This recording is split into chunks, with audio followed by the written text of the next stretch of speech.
Paramedical கவுன்சிலிங்கோட third ரவுண்டுக்கான vacancy வந்து பார்த்தீங்கன்னா TN medical செலெக்ஷனில் release பண்ணியிருக்காங்க. இந்த வேகன்சியை பார்க்கையில் டோட்டலாக வந்து கவர்மெண்ட் காலேஜில் இஎஸ்ஐ கேக நகர்லேயும் 412 சீட்டு வந்து வேகன்சியாக வந்திருக்கு. ஸோ யாருக்கெல்லாம் இந்த 412 சீட்டு கிடைக்க போகுதுன்னு தெரில.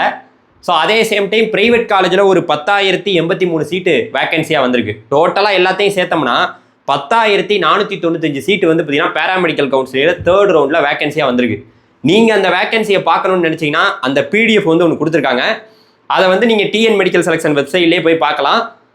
அதே சேம் டைம் நமக்கு வந்து சாய்ஸ் ஃபில்லிங் உங்கள் எல்லாருக்குமே தெரியும், 2 நாள் தான். அக்டோபர் 26 அக்டோபர் 27 ஞாயிற்றுக்கிழமை திங்கக்கிழமை தான் நமக்கு சாய்ஸ் ஃபில்லிங் நடக்க போகுது. சேம் டைம் நல்லா ஒன்று புரிஞ்சுக்குங்க, தேர்ட் ரவுண்டில் எப்படியாவது நீங்கள் சீட்டு எடுக்கணும்னு நினச்சிங்கன்னா எல்லாத்தையும் சாய்ஸில் வைங்க. இப்போ நமக்கு ப்ரைவேட் காலேஜில் வந்து பிஃபார்முக்கு 106 காலேஜில் 3655 சீட்டு வந்து பார்த்தீங்கன்னா வேகன்சியாக வந்திருக்கு. பிஎஸ்சி நர்சிங் மேலுக்கு மட்டும் 101 காலேஜில் 228 சீட்டு வேகன்சியாக வந்திருக்கு. பிஎஸ்சி நர்சிங் ஃபீமேலுக்கு வந்து பார்த்தீங்கன்னா 267 காலேஜில் 4977 சீட்டு வேகன்சியாக வந்திருக்கு. பிசியோதெரப்பிக்கு வந்து பார்த்தீங்கன்னா 51 காலேஜில் 805 சீட்டு வந்து வேகன்சியாக வந்திருக்கு. இதெல்லாம் நீங்கள் பார்த்துக்குங்க. வேகன்சியை இன்னும் தெளிவாக நீங்கள் பார்க்கணுன்னா இந்த பிடிஎஃப் வழியாக தான் பார்க்க முடியும். இந்த பிடிஎஃப் உங்களுக்கு வேணும்னு நினச்சிங்கன்னா நீங்கள் என்ன பண்ணணும் தெரியுமா? நம்மளுடைய சேனல் பயோவில் இருக்கக்கூடிய வாட்ஸ்அப் குரூப்புக்குள்ளே நீங்கள் ஜாயின் பண்ணிட்டீங்கன்னா டேரெக்டாக உள்ளே வந்துடலாம். உங்களுக்கு அந்த பிடிஎஃப் நீங்கள் ஈஸியாக எடுத்துக்கலாம், வெப்சைட்லேயே எடுத்துக்கலாம். ஸோ அதனால் நிறைய சாய்ஸஸை வைக்க பாருங்கள். கவர்மெண்ட் காலேஜ் நம்ம முன்னாடியே ஒரு கட் ஆஃப் கொடுத்துருந்தோம்.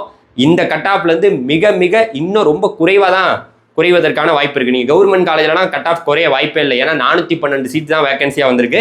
ப்ரைவேட் காலேஜில் வேணால் நமக்கு ரொம்ப ரொம்ப குறைவாக நீங்கள் எதிர்பார்த்துருக்கலாம் ஒரு கோர்ஸு, அது உங்களுக்கு கிடைக்காம கூட போயிருக்கலாம். ஃபிசியோதெரப்பியோ பிஃபார்மோ நர்சிங்கோ அது ஈஸியாகவே கிடைப்பதற்கான வாய்ப்பு ரொம்ப அதிகமாக இருக்குது. சரியா? உங்கள் ஃப்ரெண்ட்ஸுக்கு இந்த வீடியோ ஷேர் பண்ணுங்கள். நம்மளுடைய சேனலை மறந்துடாமல் ஃபாலோ பண்ணிக்கங்க. நீங்கள் எல்லாருமே காலேஜ் போகிறீங்க, காலேஜ் விரைவில் ஓப்பன் பண்ண போகிறாங்க. பேராமெடிக்கல் கவுன்சிலிங்கில் யார் யாருக்கெல்லாம் சீட்டு அலாட் ஆனிச்சோ, ஆல்ரெடி அலாட் ஆனவங்களும் இப்போ தேர்ட் ரவுண்டில் வந்து வேறு காலேஜ் மாறணும்னு நினச்சா மாறலாம். ஆனால் ப்ரைவேட்லேருந்து ப்ரைவேட் மாற முடியாது. மற்றபடி எப்படி வேணால் மாறிக்கலாம். வேகமாக நீங்கள் காலேஜுக்கு போகிறீங்க. நவம்பர் மாதம் ஃபர்ஸ்ட் வீக்கில் ப்ரைவேட் காலேஜ் எல்லாம் ஓப்பன் பண்ணிடுவாங்க. அதே சேம் டைம் கவர்மெண்ட் காலேஜ் எல்லாமே நமக்கு எப்படி பார்த்தாலும் ஃபர்ஸ்ட் வீக்குள்ளேயே நவம்பர் 3ஆம் தேதியிலேருந்து 5ஆம் தேதிக்குள்ளே ஓப்பன் பண்ணுறதுக்கான வாய்ப்பு ரொம்ப அதிகமாக இருக்குன்னு சொல்லிட்டு இந்த வீடியோ முடிச்சுக்கிறேன். Thank you very much. Bye bye டிடிஜிஸ்.